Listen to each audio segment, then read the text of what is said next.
오늘 시대에 부담스러운 말씀들이 있습니다. 오늘 시대에 잘 듣기 어렵고 또 들으면 부담스러운 말씀들이 있는데, 먼저 그 나라와 의를 구하라. 이 못 들은 척해요. 이 말씀이 먼저 그 나라와 의를 구하라, 이게 무겁잖아요. 그러다 보니까 못 들은 척 하고요. 자기 십자가를 지고 나를 따를 것이니라, 이렇게 얘기하면 난 아니지요 라고 되물어요. 분명히 들었는데 이게 못 들은 척 하면서 이렇게 되묻는 거예요. 나는 아니지요. 먼저 그 나라와 의를 구하기도 힘든데 자기 십자가를 지라니까 이게 아마 놀라기도 했을 것 같습니다. 보물을 하늘에 쌓아두라. 여러분, 순종할 수 있겠습니까? 이거 순종하기가 쉽지 않은 부담스러운 말씀이죠. 성전을 건축하라 라는 말씀도 결코 뒤지지 않죠. 성전을 건축하라, 이 말은 늘 우리에게 부담이 되는 그런 말씀 중에 하나인 것 같아요. 그런데 선지자는 이런 말씀을 해도 되는 걸까요? 여러분, 어떻게 생각하세요? 구약의 선지자들은 이런 얘기를 그냥 당당하게 해도 되는 것일까? 오늘은 우리가 조금 이해를 해주시면 좋을 것 같아요. 학계 선지자가 활동하던 그 시대에는 이 말씀이 어떻게 들려졌을까? 이 중심으로 말씀을 생각해 보시면 좋을 것 같아요.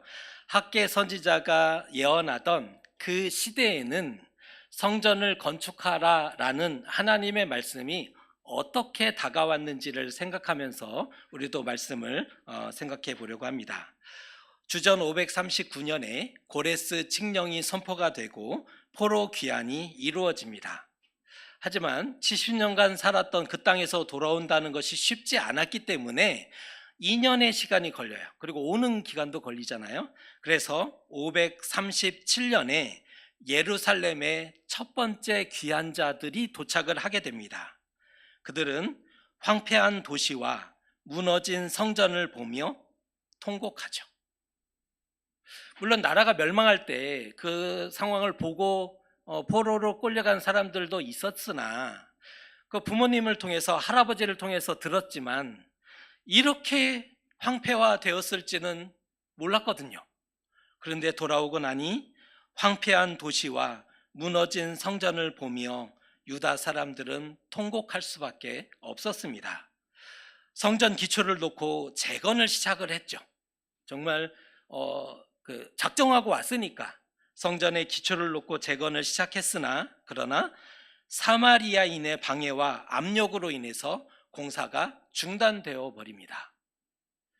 이게 잘 될 줄 알았는데, 가라고 해서 왔잖아요. 보내심을 받아서 여기를 왔는데 성전 기초를 놓고 어렵게 재건 공사를 시작했는데 사마리아 사람들의 적극적인 방해와 압력으로 인해서 공사가 중단돼 버렸다는 거예요.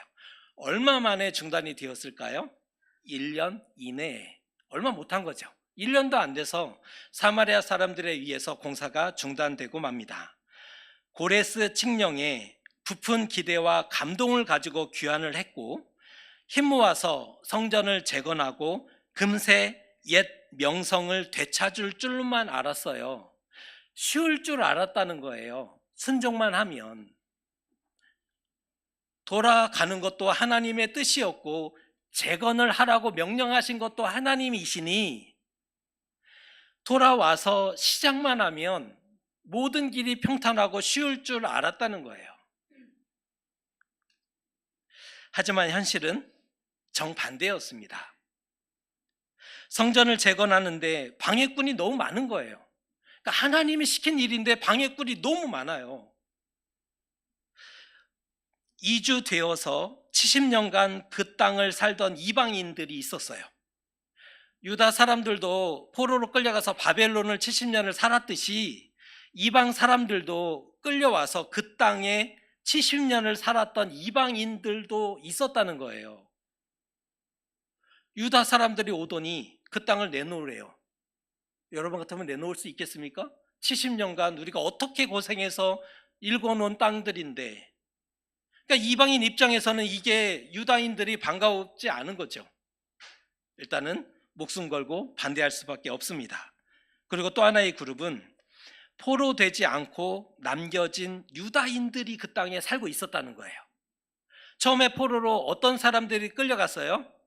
귀족이나 배운 사람들, 기술자들, 힘이 있는 사람들은 포로로 끌려갔어요. 하지만 별 볼 일 없는 가난한 사람들, 별로 이렇게 끌고 가서 도움이 되지 않을 사람들은 남겨놨거든요. 그 땅에 남겨진 채 70년을 살아왔던 유다 사람들, 그들은 어떤 생각을 가지고 있었을까요? 나라가 멸망했지만 우리가 마지막까지 이 땅을 지키는 사람들이었다. 나라가 멸망했지만 우리는 이 땅에 살아남아 끝까지 하나님이 주신 약속의 땅을 지켜가는 사람이다 라고 생각을 했는데, 바벨론에서 돌아온 사람들이 자신들만이 남은 자라고 얘기하니까 동의가 되겠습니까? 동의가 안 돼요. 그들이 하는 얘기를 인정을 할 수가 없는 거예요. 일단 반대를 하죠. 이방인도 문제지만 그 땅에 남아있던 유다인들도 문제였습니다. 또 하나의 그룹이 언급이 돼요. 혼혈화되었던 사마리아인. 대표적으로 그 북이스라엘 멸망하고 나서 남겨진 그 핏줄이 있는데, 그들과 이방인이 결혼을 통해서 혼혈이 됩니다. 그래서 북이스라엘 지파들의 나머지가 통칭해서 사마리아인으로 불려져요. 이 사마리아인들이 자신들을 유다인들이 받아주지 않아요. 인정해주지 않아요. 성전을 건축한다 할 때 우리도 돕겠다. 왜냐하면 이들은 다신의 혼합 종교의 신앙을 갖고 있었어요. 여호와도 좋단 말이지, 그러면 이것도 받아들이고 우리가 믿던 이방 신들과 함께 잘하면 될 수 있겠다, 이런 마음 때문에 성전 재건에 우리도 참여하겠다라고 숟가락을 올리니까 돌아온 유다인들이 아니다, 우리가 감당할 일이다 라고 거절해버리죠. 그리하여 사마리아인과 그 원수지간이 되어지지 않습니까? 성전을 재건하는 하나님의 일인데 방해꾼이 너무 많아요. 대적들이 목숨 걸고 반대하고 온몸으로 가로막고 있습니다. 크게 브레이크가 걸리자 귀한 자들은 충격에 사로잡히고 마음이 무너져 버리죠. 사람의 마음이 무너지는 것은 위험한데 귀한 자들의 마음이 충격받고 무너져 내렸다는 겁니다. 현실을 직시하는데 그리 오래 걸리지 않았어요. 자신들이 할 수 있는 선을 넘었기 때문이죠. 사실 포로 귀환도 자신들이 한 게 아니었어요. 하나님이 하셔서 가라 하셨을 뿐이죠. 성전 재건도 능력 밖의 일이지 않습니까? 성전 재건이 그냥 집 하나 짓는 게 아니잖아요. 노력해서 될 수 있는 것이 아니었던 거죠. 힘이 없음에 통한의 눈물을 흘려야만 했습니다. 귀한 자들은 이게 돌아와서 순종만 하면 평탄한 길이 열릴 줄 알았더니 그게 아니었던 거죠. 온 세상이 반대하니 더 이상 방법이 존재하지 않았습니다. 이에 백성들이 그때 생각이라는 것을 했다는 거예요. 귀한 자들이 어떤 생각을 했냐면, 기왕의 성전 재건이 중단되었으니 이거는 우리가 안 한다는 게 아니라 이 환경적인 이 대적들에 의해서 또 제국이 왕이 조서를 내려서 건축하지 말라며요. 그러니까 기왕의 건축이 중단되었으니 눈과 비와 바람을 피할 집과 처소를 먼저 준비하면 어떨까라는 생각을 했다는 거예요. 이 귀환한 공동체가 성전 재건은 강제로 중단되었으니까 우리가 살 거처를 좀 먼저 준비해 보면 좋겠다라고 판단을 하고 선택을 했다는 겁니다. 그렇게 16년의 시간이 흐르게 됩니다. 그래서 주전 520년이 된 거죠. 536년에 중단이 돼서 520년, 16년의 시간이 흘러가게 된 겁니다. 이러한 상황에서 여호와의 말씀이 학개에게 임하였고 총독 스룹바벨과 대제사장 여호수아를 권면하기 시작합니다. 당시 백성들의 반응은 어떠했을까? 요게 이제 궁금한 거죠. 당시 학계 선지자의 메시지를 듣고 백성들은 어떻게 반응했을까? 그 말씀이 우리가 읽었던 2절의 말씀입니다. 같이 한번 읽어보겠습니다. 만군의 여호와가 이같이 말하여 이르노라. 이 백성이 말하기를 여호와의 전을 건축할 시기가 이르지 아니하였다 하느니라. 아직 때가 이르지 않았대요. 아직 때가 이르지 않았습니다. 건축할 시기가 아닙니다 라고 백성들은 대답을 했다는 거예요. 이것이 바로 중단의 이유고 명분이었어요. 그러니까 중단됐잖아요. 이 중단의 이유를 설명하는 거예요. 아직 때가 되지 않았습니다. 여러분은 어떻게 생각하세요? 어느 편의 말이 옳아 보이십니까? 귀환한 사람들의, 백성들의 편을 들어주고 싶으세요? 아니면 학계 선지자가 일어나서 성전을 건축하라라는 이 음성을 이렇게 편을 들어주고 싶으십니까? 우리는 이제 같은 편이니까 백성들 상황이 너무 딱하지 않습니까? 다시 말해서 백성들 너무 불쌍하지 않습니까?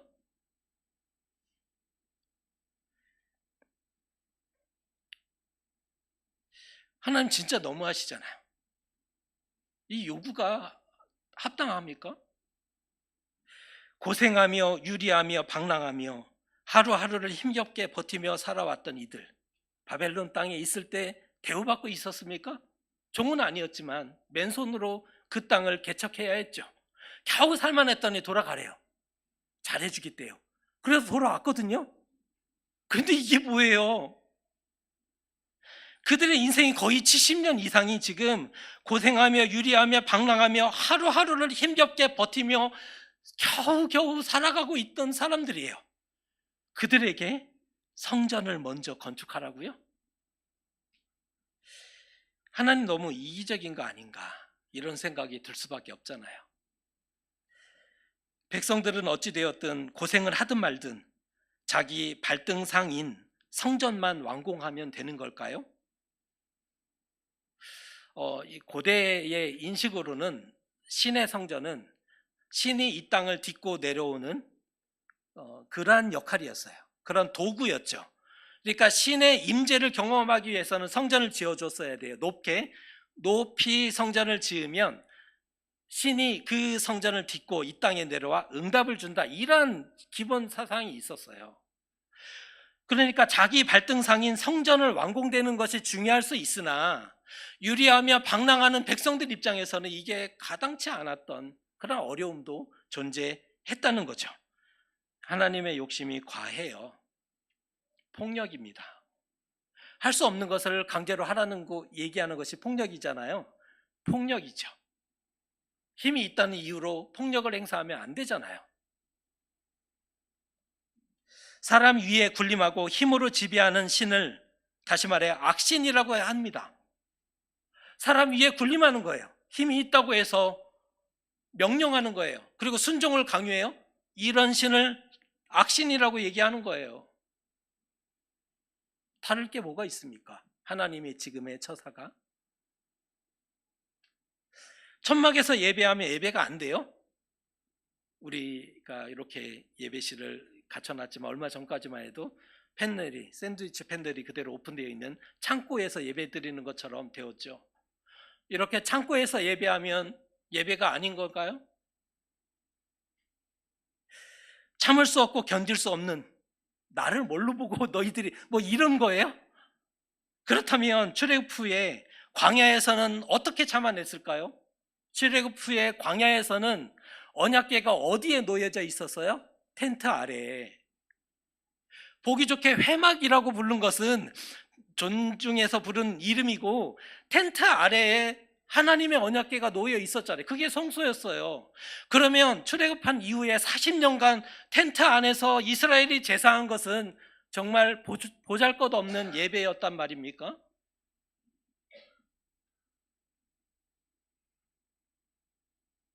크고 화려하고 아름다운 성전에서 예배해야 기쁘게 받아주고 또 기도에 응답해주고 복을 주시는 분이신가? 이런 질문을 하게 돼요. 그럼에도 학계 선지자는 귀한 자들을 책망하는 장면이 4절에 언급됩니다. 학계가 귀한 자들을 책망하는 장면입니다. 읽어드립니다. 이 성전이 황폐하였거늘 너희가 이때에 판벽한 집에 거주하는 것이 옳으냐. 학계 선지자는 뜻을 굽히지 않아요. 성전을 방치한 채 자신의 집을 꾸미는 것이 맞습니까? 라고 되묻는 겁니다. 성전을 방치한 채 자신의 집만 꾸미는 것이 합당합니까? 재건을 포기하고 방치한 것은 때가 아니었기 때문은 아니었죠. 때가 안 됐기 때문은 아니었어요. 건축을 중단하라는 왕의 조서 때문도 아니었어요. 그들이 제국의 왕을 언제나 잘 순종했던 것도 아니었으니까. 상황이 어렵고 비바람을 피할 집을 건축하기에도 시간이 부족했기 때문도 아니었어요. 왜요? 이미 시간은 16년이라는 시간이 지나왔기 때문입니다. 그런데 왜 못했을까요?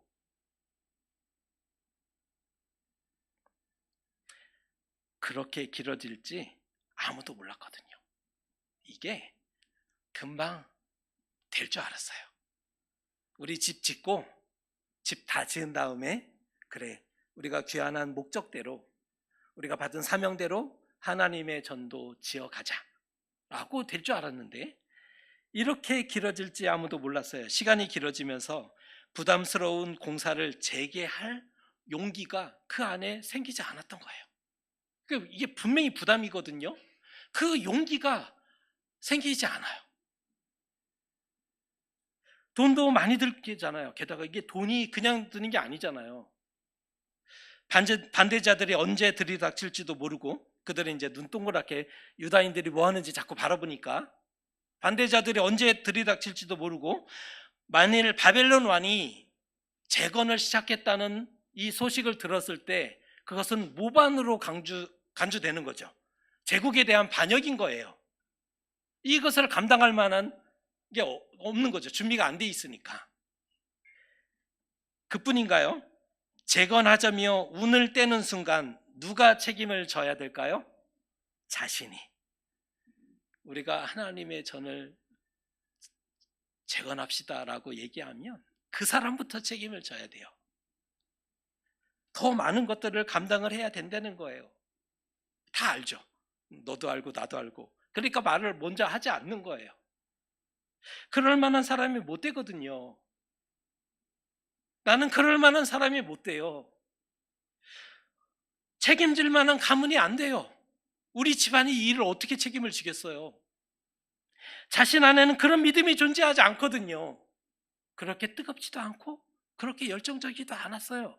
굳이 이런 얘기를 할 이유도 없고 필요도 없었던 거죠. 책임을 져야 되니까.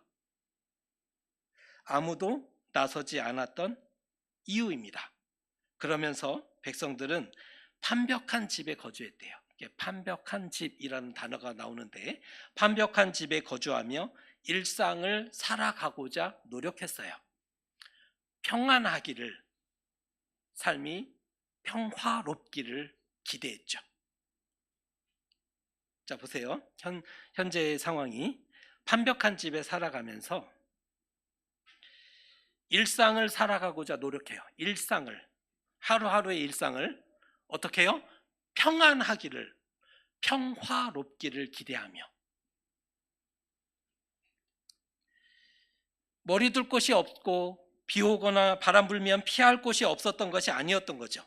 이미 거주할 집은 준비가 되었고요. 판벽한 집에 살고 있었다라고 표현을 해주고 있지 않습니까?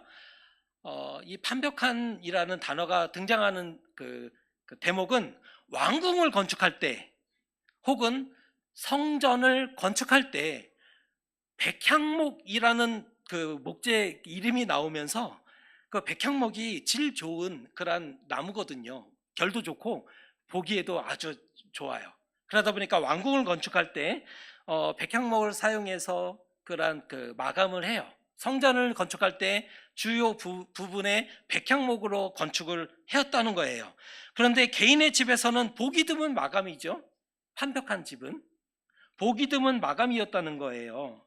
당시의 건축 재료는 돌이에요. 돌을 주로 해서 돌벽에 집과 흙을 섞어서 조금 이렇게 견고하게 만드는 그런 일들과 또 필요한 부분엔 나무 기둥을 세워서 이렇게 그 중심을 받치는 그런 역할들을 했죠. 그러니까 이때 당시에 사람들의 일반적인 그런 건축 재료는 돌이었고, 돌이 주재료였고, 집과 흙을 섞어 벽을 만들었고, 나무 기둥을 세워서 기둥을 세웠죠. 하지만 귀환한 유다인들은 잘 마감된 집에, 그러니까 판벽한 집을 가지고 있었다니까요. 잘 마감된 집에 거주하면서도 하나님의 집을 건축할 마음은 없었던 겁니다. 그러니까 지금 상황은 현실적인 문제였다기보다 이렇게 불가능한 상황이었기 때문에 안 된 것이 아니라 마음과 믿음의 문제가 더 컸다는 거예요. 이게 마음의 문제예요. 믿음의 문제였다는 거예요. 그들 속에 없어요. 뭐가요? 마음이. 그들 속에 없어요. 뭐가요? 믿음이. 그들 속에 없어요. 뭐가요? 하나님이. 그래서 그들이 적당히 둘러대며 비겁한 변명과 핑계를 대는 거죠. 아직 때가 안 됐습니다. 그간 16년의 시간을 그렇게 변명하며 핑계대며 자신을 위해 살아왔어요. 선택을 해야 한다면 나를 선택한 거예요. 결정을 해야 된다면 하나님 뜻에 합당한 결정이 아니라 나에게 유리한 결정을 했다는 거예요. 16년을 그렇게 살았어요. 나를 위해서. 먹고 살기 위해 열심히 살았거든요. 새벽부터 일어나 열심히 일했어요. 한낮 뜨거울 때 일하지 않을 때도 자신들을 일했어요. 가족들을 위해서. 씨를 열심히 뿌렸어요. 그런데 오늘 성경의 기록을 봤더니 그렇게 부지런히 씨를 뿌렸는데 수확이 적었대요. 먹을거리가 충분하지 않았대요. 먹거리가 부족했다는 소리고요. 먹을지라도 배부르지 못하며 마실지라도 흡족하지 못하며 입어도 따뜻하지 못하며 싹을 받아도 구멍 뚫린 전대에 넣음 같았다. 분명 일을 해서 싹을 받았는데 주머니에 넣었는데 기쁘게 집에 왔더니 구멍 뚫려갖고 다 사라져 버렸다. 그렇게 비유하고 있는 거예요. 이상하죠? 나를 위해서 참으로 열심히 살아왔는데, 정말 땀 흘렸고 가족들을 위해서 열심히 살아왔는데 삶은 괴롭대요. 그러니까 괴로운 삶을 얘기해주고 있고요, 행복하지 못함을 얘기해주고 있어요. 열심히 살았는데 괴로워요. 그리고 행복하지 못해요. 근본 원인이 뭘까? 왜 이러한 일들이 되풀이되고 있는가? 할 일을 하지 않았기 때문입니다. 바벨론에서 귀환한 목적이 있어요. 바벨론에서 귀환할 때 사명을 받은 게 있다고요. 목적이 있었기 때문에 돌아왔어요. 돌아올 때 사명을 받았다고요. 그런데 하나님을 버리고 이기적인 모습만 계속 반복한다면 그거는 사명자라고 얘기할 수 없는 거잖아요. 하나님도 버렸고 사명도 버렸는데 그게 어떻게 사명자가 될 수 있겠습니까? 판벽한 집에 살면서도 성전의 황폐함이 눈에 들어오지 않았어요. 성전 쪽을 바라보지 않았어요. 바라보면 먼지와 돌이 무너진 것을 보면 찔릴까봐 성전을 바라보지 않아요. 성전의 방향을 바라보지 않아요. 그쪽을 바라보지 않고 살았어요. 보면 찔리니까, 보면 아팠다라고 얘기할 수 없을 것 같은데, 모른 채 외면하고 그렇게 살았습니다. 그런데 16년을 자신을 위해서 살았다면 한 번은 하나님을 위한 선택을 해야 되지 않습니까? 그러니까 16년간 모든 선택에 나였대요. 한 번도 하나님을 향해 선한 결정을 한 적이 없었대요. 오직 나를 위해서 살아왔대요. 나의 행복과 나의 만족과 기쁨을 위해. 그런데 그렇게 살아왔다면 한 번은, 단 한 번은, 한 번만은 하나님을 위한 선택과 결정을 해볼 수 있어야 되지 않을까? 어떻게 하면 성공할 수 있을까요? 어떻게 하면 우리의 삶이 평안하고 평화로울 수 있을까요? 나와 가족의 행복을 위해 성실히 일하고 땀 흘리는 것 잘하는 겁니다. 틀리지 않았어요. 맞아요. 나와 가족의 행복을 위해서 열심히 살아가는 것 잘하는 겁니다. 그리고 남는 시간과 애정과 물질로 하나님을 생각하기. 괜찮은데, 나쁘지는 않은데. 어떠세요? 남는 시간과 남는 애정과 남는 물질로 하나님 생각하기. 그것도 잘하는 것이긴 한데 우선순위에 있어서 하나님은 2등 싫어하더라고요. 성경을 읽어보면 우선순위의 얘기, 문제에 닥쳤을 때 하나님은 2등 싫어해요. 누가 삶의 주인이냐? 라고 묻고 있잖아요. 성경은 계속적으로 묻고 있어요. 누가 삶의 주인이냐? 창세기 1장 1절부터 요한계시록 22장 23절에도 묻고 있어요. 누가 삶의 주인이냐? 교환한 유다인들은 누가 삶의 주인이냐라는 질문에 그들은 대답을 했어요. 내가 나의 삶의 주인입니다. 나는 나의 기쁨과 나의 행복을 위해서 살아갑니다라고 16년간을 답하며 살아왔다니까요. 오늘까지 살아왔대요.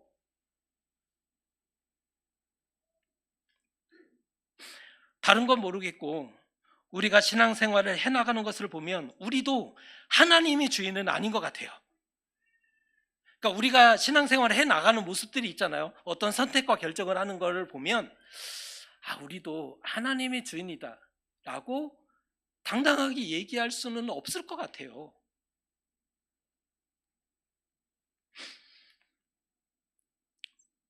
귀환한 사람들은 성전 재건을 통해서 여호와 신앙과 믿음을 회복해야 했습니다. 그러니까 그들의 사명은 뭐냐면 성전 재건을 통해서 하나님 경외와 믿음을 회복하는 것, 그게 그들이 주어진 역사적인 사명이었습니다. 재건 시대에는 그래서 보이는 성전이 중요했어요. 재건 시대에는 보이는 성전이 있었어야 했어요. 왜요? 보이는 성전은 바로 하나님을 경외한다라는 증거였고 하나님의 약속이, 언약이 유효하다는 증거가 바로 성전으로 보여졌기 때문입니다. 그러니까 재건 시대에 이 사람들이 정말 살기도 박박한데 왜 학계 선지자가 성전을 얘기했냐면 이 재건 시대, 그러니까 우리 시대와는 달라요. 재건 시대에는 여호와를 경외하느냐라는 증거를 보여야 되는데 그 증거가 성전이었다니까요. 하나님의 언약이 여전히 유효하다. 끝난 것이 아니라 파기된 것이 아니라 이제는 영원히 돌이킬 수 없다가 아니라 그 언약이 유효하다는 증거가 성전이었어요. 보이는 성전. 이를 증명하기 위해서 포로에서 귀환했어요. 바벨론에서 예배해도 되죠. 그 자리에서 하나님을 예배해도 똑같아요. 안 받지는 않아요. 그런데 이들은 돌아와야만 하는 사람들입니다. 왜요? 돌아와서 예루살렘의 성전을 건축해야 했어요. 하나님의 언약, 하나님과 맺은 언약이 여전히 유효함을 자신들의 죄 때문에 없어졌으니까, 자신들이 증명해내야 했으니까. 그래서 재건에 참여한 거예요. 그래서 그 모든 고생을 감당했던 겁니다. 조상들의 죄를 씻는 방식이었고요. 재건 시대에 그리고 그들은 남은 자가 돼요. 남은 자가 돼요. 그들은 그 땅에 남았던 유다인들이 남은 자가 아니었어요. 돌아왔고 재건에 동참했고 믿음을 회복한 사람들이 남은 자로, 그 시대에 남은 자로 존재했어요. 학개가 고통받는 백성들에게 예언을 시작합니다. 하나님의 성전을 건축하십시오. 근데 놀랍게도 그때 당시에 그 시대에 이스라엘 사람들이, 유다 사람들이 학개의 이 메시지를 들었다는 거예요. 반응을 해요. 그리고 3주 반 만에 재건을 시작합니다. 3년이 아니에요. 3주 반. 한 달도 안 돼서 재건이 시작이 돼요. 그리고 5년 만에 하나님의 성전이 완공되죠. 솔로몬 성전은 몇 년에 건축이 되었을까요? 7년이 건축됐죠. 다윗 왕이 일생을 준비해 40년을 준비한 것과 솔로몬이 그 지혜와 영광으로 많은 세금을 거둬들여서 국가적인 차원으로 성전을 건축을 시작했을 때 7년을 걸렸어요. 그런데 귀한 자들은 가진 것들이 없었어요. 그냥 집을 조금 꾸밀 정도, 그 정도지 막 풍족했던 것들이 아니잖아요. 그런데 이들이 마음이 감동을 하니까 학계의 말씀을 듣고 가슴을 치며 우리가 돌아온 이유가 있으니 돌아온 사명대로 감당하겠다, 이 결단을 통해서 그들은 5년 만에 성전을 완공해냅니다. 기적이었죠. 이거는 분명히 기적입니다. 하나님이 남은 자와 지도자들의 마음을 감동시켰기 때문입니다. 하나님의 간섭하셨어요. 하나님이 은혜를 부어 주셨어요. 그렇게 재건이 시작되었고 일이 형통했고 마침내 완공될 수 있었던 겁니다. 물론 성전을 짓지 않아서 어려운 상황에 빠진 것은 아니에요. 그들이 왜 가난했고 왜 어려웠느냐? 성전을 짓지 않았기 때문이다, 이렇게 성경을 해석하면 안 돼요. 어려움을 당한 것은 성전을 짓지 않아서가 아니었어요. 다만 어려운 상황에서 하나님의 뜻을 놓친 것이 없는지를 생각할 줄은 알아야 돼요. 순종하지 않아서 어려움을 당한 건 아니에요. 그러나 어려움이 닥쳤을 때 우리 깨어있는 우리는 어떻게 반응을 해야 되냐면, 혹시 하나님의 뜻을 헤아리지 못한 것이 없을까를 기도를 해야 된다는 거예요. 하나님은 돌아오기를 바라며 재앙을 사용하시기도 하고 각성시키기도 합니다. 영을 보내셔서 돌이키도록 만들어 주시기도 합니다. 우리도 하나님의 자녀죠. 사명을 가지고 이 땅을 살아갑니다. 보냄받았어요. 각자의 사명이 있어요. 하나님의 자녀, 이거 부인 안 되고요. 사명이 있어요. 다 이 땅을 살아갈 나름대로의 사명들이 있죠.